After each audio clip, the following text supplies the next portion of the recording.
Hey, shalom, shalom. First and foremost, I want to give all praises, honor, and glory to Yahweh Bahashem, Yahweh Shai Bahashem Ruach HaKodash, and double honor to the apostles and elders of Great Millstone. Peace, love, salutations, and blessings to the house of David, which is the elect. And just real quick, I just read this article. Just wanted to bring it out. As it says, Iran's president ready for war with Israel will not halt nuclear program. And, as we continue to see the back and forth rhetoric, between America, the 48ers, the state of the 48ers, and the their adversaries, which is Iran, Russia, primarily, we see that this war talk is not disseminating, right? It's not going away. You even have the things happening between Russia, Ukraine, and America and NATO, that is actually intensifying. Okay, so what Trump was talking about, in his campaign and in his presidential election speech, talking about that he was going to end the wars, he was going to be he said he was going to end the Russia-Ukraine war in 24 hours, right? He was going to create a peace, nuclear deal with Iran, right, saying that Iran will not have no nuclear enrichment. Clearly all of that was false, right? All of that was just political lies, which a lot of Americans, right, a lot of these zombies bought into it. All right, but we hang our hats, right, and we trust in the words of the Lord, right, as the scripture says. Let the Most High be true and every man a liar. All right. So that is why we speak the oracles of the Most High, Yahweh, Bashim Yahushai, because his words are faithful and true.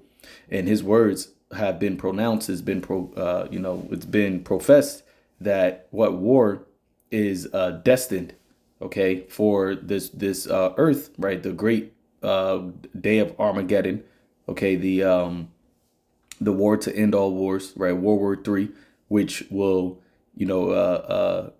conclude with Babylon the Great being destroyed, Yahweh Shai coming with the heavenly host and taking over this world, right, and giving the kingdom unto the saints of the Most High, which are the Israelites, starting with the elect.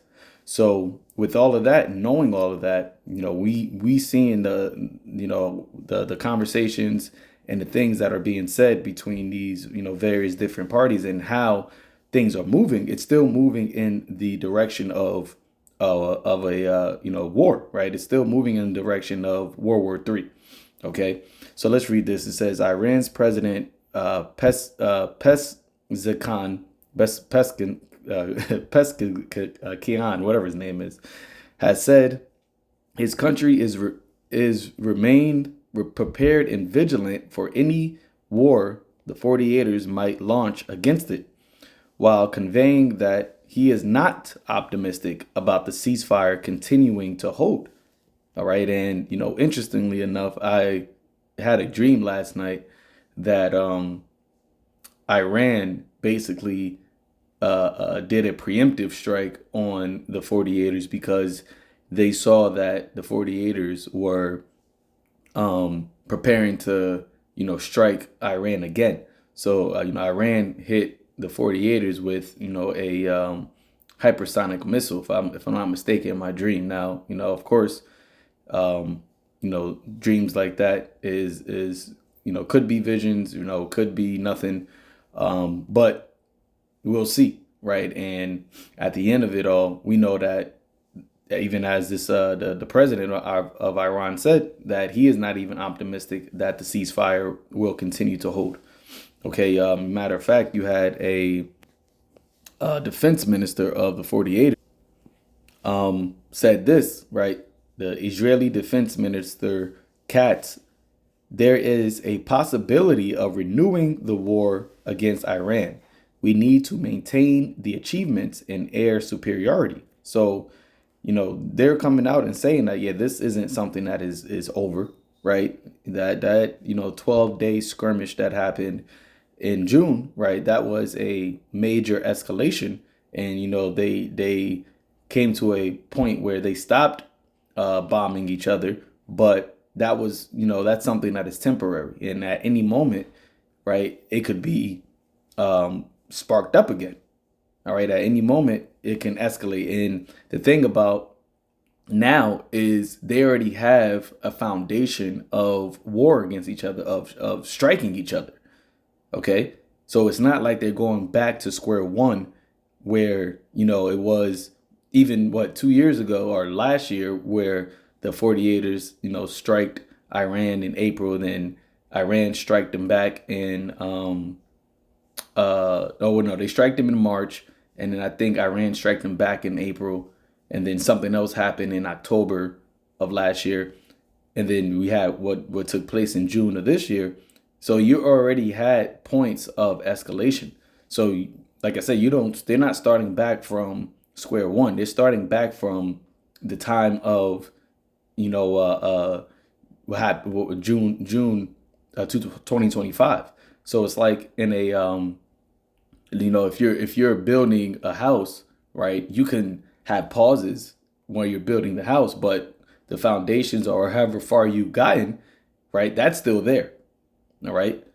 Or like in a boxing match, you could stop the fight at 3 or 4, or pause the fight in the third or fourth round. But if you start it back again, you want to start it back.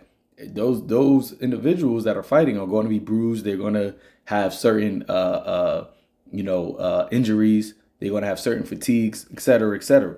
So, them talking like this is evidence that it's clear that they're not in a mindset of, the war is over. So reading on, it says, we are fully prepared for any new Israeli military move, and our armed forces are ready to strike deep inside the 48ers again.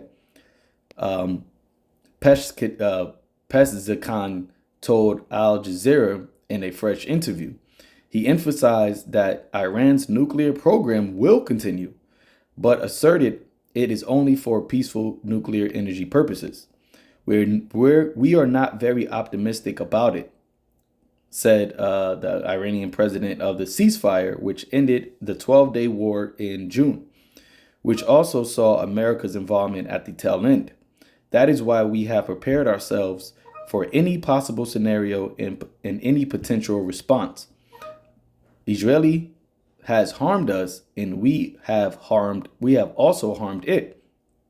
It has dealt us powerful blows, and we have struck it hard in the depths, but it is concealing its losses. And that's something that the 48ers often do, right? They conceal the actual damages and the significant amount of losses that they have had. Okay, they've done it with the whole Gaza and the Hamas war, right? They've done it with going against Hezbollah, and of course they've done it with Iran also. So there's a lot of information, a lot of things that we don't really are not really privy to. But at the end of the day, we know what the conclusion will be. We know what the conclusion of the matter will be.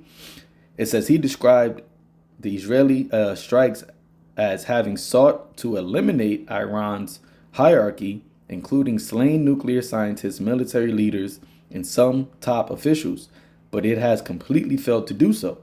The Iranian leader said that continued uranium enrichment would develop of its nuclear abilities would be carried out within the framework of international laws despite oppositions from most international powers. Trump says that Iran should not have a nuclear weapon, and we accept this because we reject nuclear weapons, and this is our political, religious, humanitarian, and strategic position. We believe in diplomacy, so any future negotiations must be according to a win-win logic, and we will not accept threats and dictates. And there is not going to be any, win-win scenario here. Okay, no matter how many times they, try to negotiate, they're at foundational odds. Iran said that they're going to continue, their nuclear uranium enrichment, right, for what they call civic purposes, and Trump and Netanyahu, right? America and the 48ers are saying that Iran can't have no nuclear enrichment. So the foundational, positions will never come to a point where they agree. And at the end of the day, it's ultimately because this is the will of the Lord, right? As the scripture says in the book of Proverbs,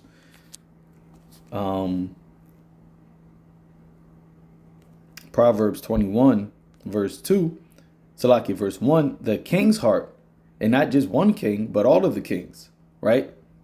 In Daniel, it says that the Lord dealeth in the kingdoms of men. So it says the king's heart is in the hand of the Lord. As the rivers of water, he turneth it whithersoever he will. See?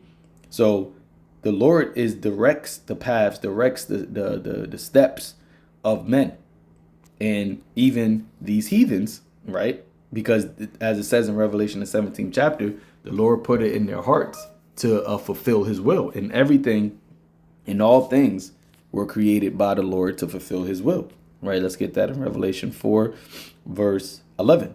It says, thou art worthy, O Lord, to receive glory and honor and power, right? And what the Lord is doing concerning these heathen nations going to war, right? Proclaim ye this amongst the Gentiles, prepare war. It's ultimately for the glory of his name, all right? Because through this world war, Yahushua, once again, as I mentioned, is coming with the heavenly host in the power of the Almighty God, Yahweh, right, to take down all these nations, right? That is why John the Revelators, I think it's Revelation 14, I could be mistaken, but he said that on his head was many crowns. Those many crowns, and speaking about Yahushua, represents the dominions of all of the other nations that are currently ruling right now, chiefly Esau, Edom, but these other nations have parts of rulership, right? Iran has their sovereignty, Saudi Arabia has their sovereignty, China has their sovereignty. Well, when Yahushua comes in the name of the Heavenly Father, Yahweh, right, his Father, his God, our God, those sovereignties are going to be taken away.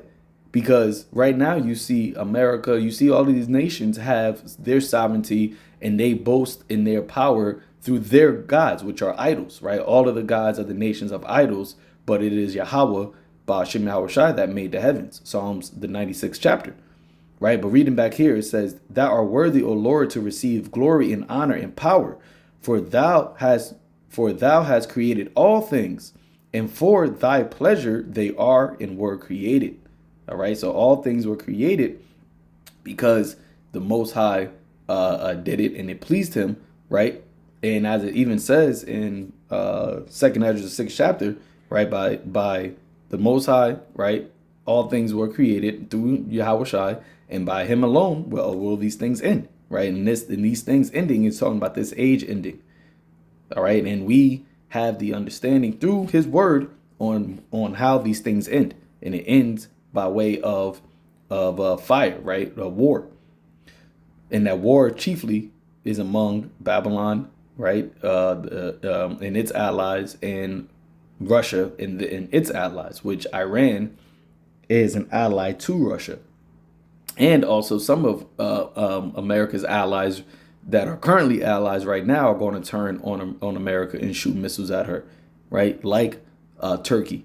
Right, and like some nations that are a part of NATO, pursuant to Revelation, the 17th chapter, the beast hating the whore. Okay, so let's go back. It says, and that's when he issued his most directly challenging words to Trump yet, saying, quote, that our nuclear program is just an illusion. See? So it's just an illusion that Trump is spewing to the masses of people. Right. And whoever, and a lot of people not even buying it, honestly.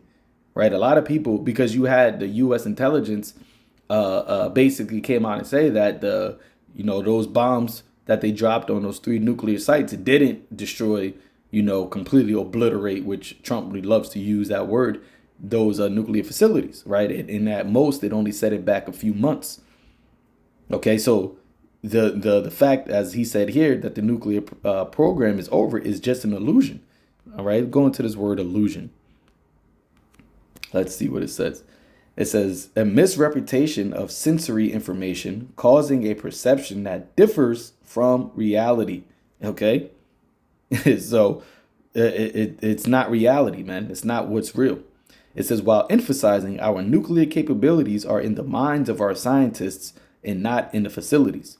According to President Trump's latest words on the matter revealed in a Monday night Truth Social post, he's ready and willing to order the U.S. military to bomb Iran's nuclear facilities again, quote, if necessary. So this is more war talk, right? So this man who is proclaiming himself to be a peacemaker, which that goes to show you that he is trying to put himself in the position of Yahushua, because it's through the rule of Yahushua that peace will be upon the earth. All right, and that's going to come after the war. Right, when you go here to Isaiah 9, verse 7, right, speaking about Yahushua, it says, of the increase of his government and peace, there shall be no end. So when Yahushua reigns, which will be an everlasting rulership, as it just said, the increase of his government is not going to end, and the peace of his government is not going to end. That is why it says that in Isaiah, the 2nd chapter, Micah, the 4th chapter, the nations will learn war no more, right? Let me finish this out. It says, upon the throne of David, because Yahushua is coming to set up the house of David, right? He's going to sit upon that throne, okay? And the 12 tribes of the house of David is going to rule the earth. And upon the kingdom, upon his kingdom, to order it and to establish it with judgment and with justice, true justice, righteousness, from henceforth, even forever. So when Yahushua comes from that point on, forever, right, and ever, his government and his peace is not going to end. So when you got guys like Nathaniel, right, Bishop Nathaniel of the IUIC saying that, oh, after 1,000 years in the kingdom, Esau is going to rise up and try to fight us again, well, that means that that peace is going to end. That there's going to be a moment where in Yahushua's kingdom, it's not going to be peaceful. But right here it says that the increase of his peace isn't going to end. So that means that as the days go by in the kingdom of Yahushua, the kingdom of Israel, it's going to become more and more and more and more peaceful, because the laws of Yahweh Ba'ashim Yahushua are going to be enacted, right? We're going to rule with a rod of iron. It says the zeal of Yahweh Ba'ashim Yahushua of hosts will perform this. Okay, going back to what we read in Revelation, the 4th chapter, that this is the will of the Lord. Okay, this is going to happen because the Lord is in control of all the creatures, all of the kings, all of the minds of the people. All right, so let's read on back. It says, of course, they are destroyed, like I said, just like I said, and we will do it again if necessary. Well, why would it be necessary if it's destroyed? Right? It would take them a long time to get back to a point where America feels threatened, right, of their nuclear capabilities if they completely destroyed it. But the fact that he's talking like this goes to show you that, yeah, they even know, all right, and that goes to show you that he's lying, that, yeah, it's not completely destroyed. It says, as interviewed by Brett Bayer, Trump said in reference to Iranian's foreign minister Abbas,